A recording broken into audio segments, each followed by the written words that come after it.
All right, Jabosai, good morning. Let us begin. So I just wanted to spend a few moments this morning. Not that we really have the time, because the truth is it's still a intricate daf, but it's been a little while since we've seen Reb Tzaddik, so it's good. It's always good to visit your Rebbe every once in a while. So we haven't visited our Reb Tzaddik.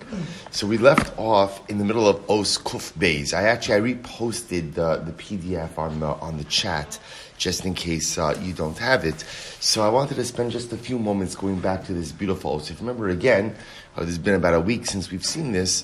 Reb Tzaddik was making the profound distinction between a tzaddik and a chassid. And if you remember again, he explained that a tzaddik is someone kovesh es yisro. A tzaddik is someone who's able to subdue his yetzer hara. He's able to understand his weaknesses, and he's able to go ahead and kovesh. Kovesh literally means capture. So he's able to go ahead and overcome his evil inclinations, or his negative inclinations or proclivities, by going ahead and subduing them. Whereas the chassid, the Rebbe said, is someone who is able to go ahead, shemachnis kidusha v'kavana l'shem shamayim gam b'chol maaseh. So remember again, we said whereas the tzaddik is able to conquer, the chassid is able to channel.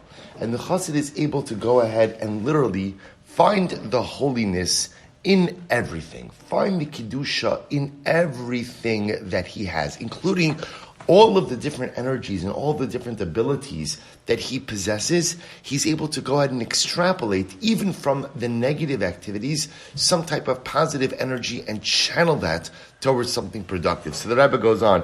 This is on page Reish Mem Gimel. The Rebbe says, Va'az kisha'adam mechavin kach, when a person tries to become a chassid, right? Because isn't that the goal in life? To try to become a chassid, right? To go ahead and literally try to channel, to recognize. We've seen this theme so many times in Reb Tzaddik, that rarely is there something negative inside of us, but more often than not, what we have are certain energies that are just being misused and misdirected. And the goal, therefore, of the chassid is to try to direct those energies in the right way. So the Rebbe says something beautiful. Hashem Yisbarach Yisnahik Imo B'mida Kneged Mida. We actually just spoke about this on Shabbos morning, that the Ribbon Shalom always acts in a reciprocal fashion towards us. Whatever way we act towards him is the way that he reciprocates towards us. Shenosein umashre kidusha alyona b'chol mashiyase ad shekol maaseh she'oseh niyeh be'emes maaseh mitzvah mamish. It's actually quite beautiful. So the Rebbe says, if I go out of my way to go ahead and extract Kiddusha from everything in my life, right? If I go out of my way to go ahead and try to find the holiness in every action, the holiness in every behavior, I try to look at my life, and even when I do something wrong, I try to ask myself, okay, I committed an Avera. I've gone off the right path, right? I'm doing the wrong thing. But what can I learn? In other words, what positive lesson can I extract from this? So let's say I commit an Avera. I'll give you a simple example. I commit an Avera. And I commit an Avera with zrizos. Right? I don't just sin, but I sin with alacrity. Right? I sin with zeal. I sin with gusto. That's great. Or let me qualify that. It's not great that I sin, but what's great is, I always thought of myself as a kind of lazy person. Now I realize I possess the midah of zrizos. I possess it. It's in me. So now I have this midah. I have the midah of zrizos. Now all I have to do is direct it in a positive direction. That's an incredible thing.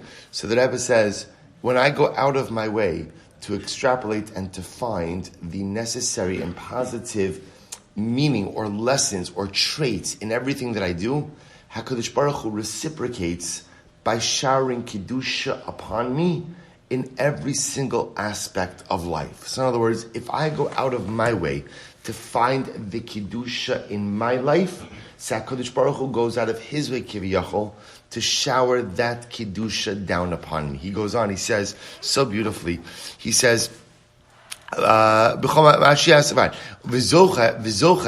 chasid zeh Lahotzi ulevarer kochos kidusha harbe minat haroves tovera sheyesh besoch yitzhara daiga va'as tov zeh shemisbar mitoch hayitzhara v'nikra balashon hakasuv V'hine tov ma'od. Shepershu chazal zeh hayetzer hara. So I will say, so ultimately, again, so it's okay. So am I doing that? So ultimately, what comes out? What's the saying? Right, so the Rebbe says like this. So when a person is able to go ahead and extrapolate something positive from everything that he does, so he's able to go ahead, look his lashon over here, lahotzi ulevarer kochos kidusha harbe minat ta'aroves. He's able to go ahead and extrapolate an incredible amount of kidusha from the mixture. See, I both say, what the Rebbe is highlighting over here is as follows, and this is kind of the Rebbe's approach to these things, which is the world is filled with ta'aroves. The world is filled with mixture. Right? Rarely in life are you going to find something that's absolutely good or absolutely bad. More often in life you find a mixture. And what varies from situation to situation is that sometimes the mixture slants more towards good, sometimes the mixture slants more towards bad. But lamaisa, life is always that mixture. And so much of life is going ahead and trying to figure out how to extract the holiness from the mixture. Think about it for just a moment. Think about, even in times of simcha, rarely does a person have a time of absolute simcha, and rarely does a person have a time of absolute tzara.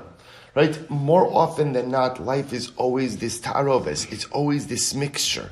And successful living is the ability to pull out the maximum amount of joy from your moments of simcha, because it's usually tzara there also, or the maximum amount ultimately of kiddusha, even when there are moments of tumah.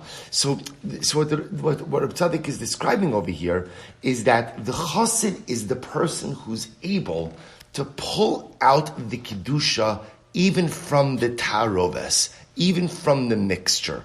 And when I go ahead and I perfect this type of approach, and I'm able to pull out the kiddush, the holiness, even from the moments of ta'aroves, even from the moments of mixture, HaKadosh Baruch Hu responds in kind. If I become the kind of person who pulls out holiness, even from situations that are not absolutely holiness, what's the divine reciprocity for that? Showering more kedusha upon me in every single situation in life. That's the reward for being a chassid. Chassid, a person who extrapolates as much kedusha as you can from the mixture moments of life, and ultimately, again, the reward for that is even more divine kedusha, even more divine holiness showered upon us at every interval of life. I'll have to stop over here for today. There's much more to speak about this, so we're not finished. We will spend one more day, maybe on Kuf Beis, Meretz Hashem tomorrow. Shkoyach.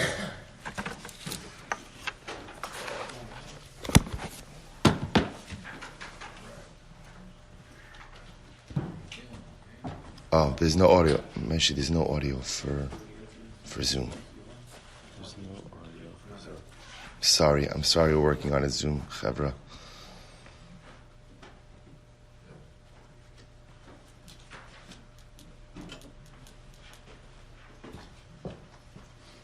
Oh, there's something happening. I think it's not working. Just even on here.